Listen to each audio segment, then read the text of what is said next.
Spoiler warning! Spoiler warning! Spoiler warning!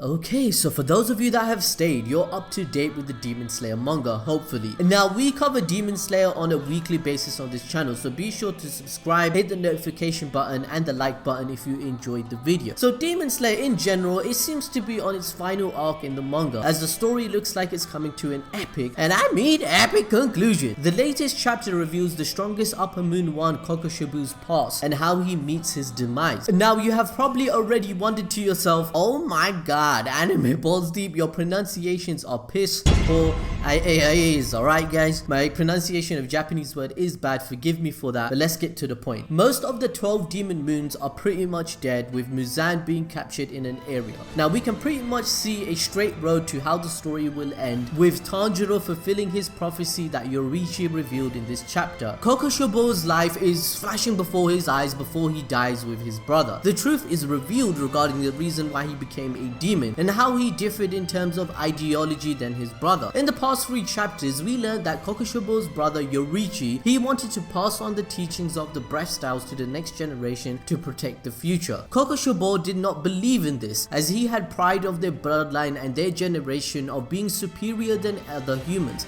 They were the best. Kokushibo believed they were the last successors of the true breath styles that no one else will be able to learn. He also feared death at the age of 25, as they are both humans and they will die at this age if they receive their markings, which they did. Now, to put it into perspective, both these brothers were miles ahead of anyone else. Even the pillars of Tanjiro's generation of the present do not match their strength. For example, Yoriichi is the only human to ever exist that has made Muzan drop to his knees in fear of death. Muzan did not feel this fear at all, even whilst trapped with the present pillars, for example. Now, Kokushibo believed that they were the last successors of the true breath style and that they should not rely on future generations to save humanity. Essentially, Kokushibo decided to become a demon that could live on for hundreds of years. Therefore, by becoming a demon and throwing away all the teachings he and his brother shared, he became the opposite by eating humans and killing the innocent. Now, with the demon powers, Kokushibo did not age whilst his brother did. We learned that later on, his brother Yoriichi did survive past 25 years old, but in fact, he was 80. Kokushibo states that he has never seen his brother cry before in his entire life, but that day that he saw him, he witnessed his own family fall into despair. Kokushibo did not even recognize his brother at first,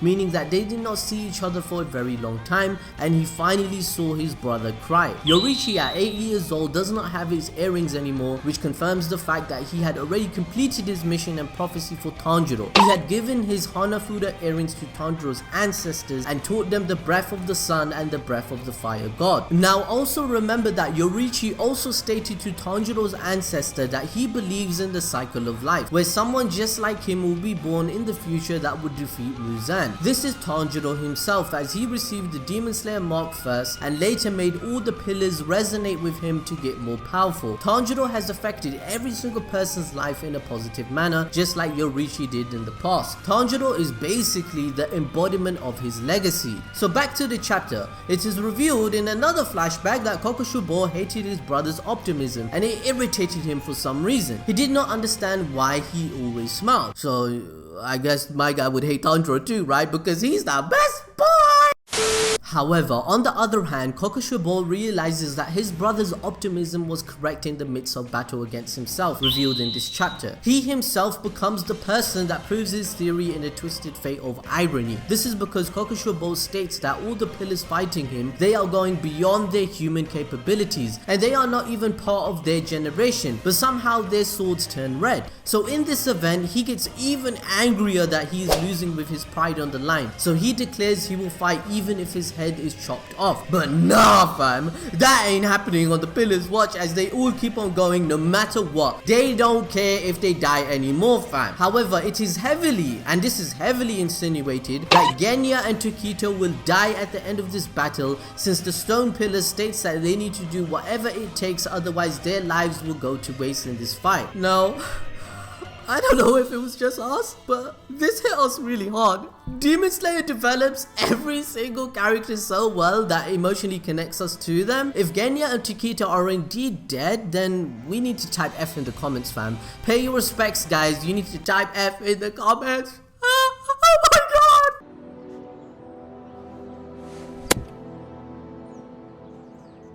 But anyway, Kokushibo regenerates himself just like Muzan and becomes an even uglier version of himself. Like, just look at this dude. I mean, fam,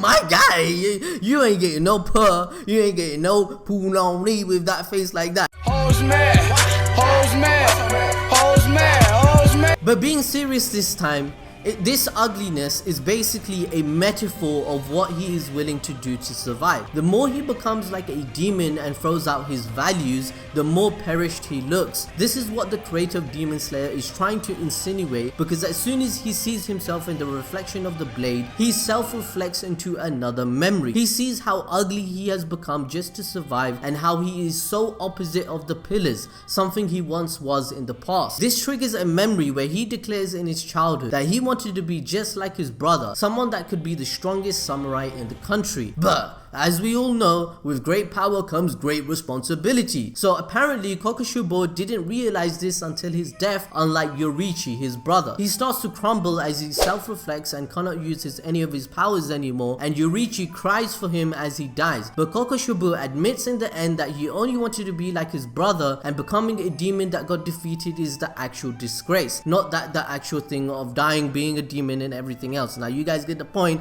Now I'm passing it on to Yusuf. Okay, Adil, what do we learn from this chapter? Well, it seems that it was pretty much an epic last moment for the first Upper Moon. Throughout this arc, even though the main highlights has been on the death battles with the Demon Slayers and the Upper Moon demons, a lot of the focus was on the backstory for these characters, and the last two chapters weren't the only ones we had with some character building for Kokushibo, as when we go back to chapter 165 and 166, when we first have our insight on the first Upper Moon, we learn a bit about him from his human name and heritage, along with him being a demon slayer during the Sengoku period. Slowly in chapter 166, the indication of Kokushibo having a brother was revealed, which led to my prediction that Yoriichi was his brother, due to the reasons I have explained in the Real Reason Muzan Killed Tanjiro family video. One reasoning was because Kokushibo stated how nostalgic the view of Demon Slayer siblings was when he first saw Genya and the Wind Pillar Sanemi brothers side by side. This heavily indicated that Kokushibo once had related to this brotherly relationship. Not long after, my prediction came true, showing that the author Koyoharu Gotogare leaves clues here and there about the past, building it up before actually revealing it. So this arc itself was actually about the upper demon moons and how such strong beings came into existence. What drove these humans who turned into demons to continue fighting? These upper demon moons, especially Kokushibo, due to having a greater will than the other demons, he retained a lot of his past memories and feelings, which actually drove him as a demon to become who he is right now, the first upper demon moon. This was also showcased with Akaza during his fight with Tanjiro and Gyu, and like Akaza in this chapter, Kokushibo goes into a moment of self-reflection, eventually submitting himself to death as he realizes that being a demon isn't what he wanted to be. Although we can say that Tokito left the killing blow, but in reality Kokushibo will to stay as a demon started to fall apart. He just wanted to be strong like his brother. He wanted to be the second strongest samurai in the lands, but as time progressed, it seemed that Kokushibo had developed an inferiority complex in some sort of way, and being alive past 25, surviving the Demon Slayer mark would be his way of being stronger than his brother, who seemed to always have the upper hand in strength compared to him. Again, we can compare this back to Akaza and how he just wanted to become stronger. If you go back to chapter 99, when we first see the big interaction between Kokushibo and Akaza, they both had a unique relationship between each other, as they both kinda sought the same thing, to become strong. From this we can see how Koyoharu Gotogare depicts the story of each character. She doesn't make any excuse to write poorly written characters. Having a deep backstory made us actually sympathize with Kokushibo. In fact, even Akaza, an antagonist who I initially hated for killing my boy Rangoku, I ended up actually liking him. Yes, I like Akaza. Okay guys, I like the dude. But coming to the Demon Slayers, this chapter revealed to us that Tokito and Genya are presumed dead. Genya was able to hold down Kokushibo with his blood demon arts, and Tokito initiated the killing move, spreading the energy of his red blade to the others, ultimately giving Sanemi and Gyomei a red Nichiren blade to actually deal real damage. Guys, I'm going to explain exactly how this happened in our next Demon Slayer video, so make sure to watch that. that, but both Genya and Tokito, even if they are dead, are most definitely going down as big time heroes. Personally, I don't want to cop out, I want them dead, because that's that sounds kind of cool, but because that's what I like and respect about Demon Slayer. The good guys die, they ain't got all that good guy plot armor. Most importantly, from this chapter we learn something crucial, something which isn't explored much, something which needs an entire video to explain. No, seriously guys, I'm going to cover this in another video too. But what I'm talking about is the power of the priest and the concept of prophecy in Demon Slayer. You lot are probably like, what are you talking about, anime balls deep? Well listen, if you go back to chapter 172, Kaguya and Amane Ubayashiki's son, Kiriya Ubayashiki, whose name I probably butchered the heck out of, is controlling and giving instruction to the Demon Slayers. Basically, he is the strategist. He predicted the outcome of the battle between Kokushibo and the Pillars. We also have to remember that Amane is said to come from a family of priests. It's highly likely that their kids have some wuju magic or some shit, but as I mentioned, I'm going to go balls deep on this in another video. All in all guys, this chapter made me cry. I can't lie, I was tearing up, and I don't care if Kokushibo is an evil demon, his story gave me the feels. Let us know what you lot thought about this chapter, and if you guys like us breaking down Demon Slayer chapters like this. If so, let us know in the comment section below, as we will continue making more content like it. With that, I'll catch you lot till next time.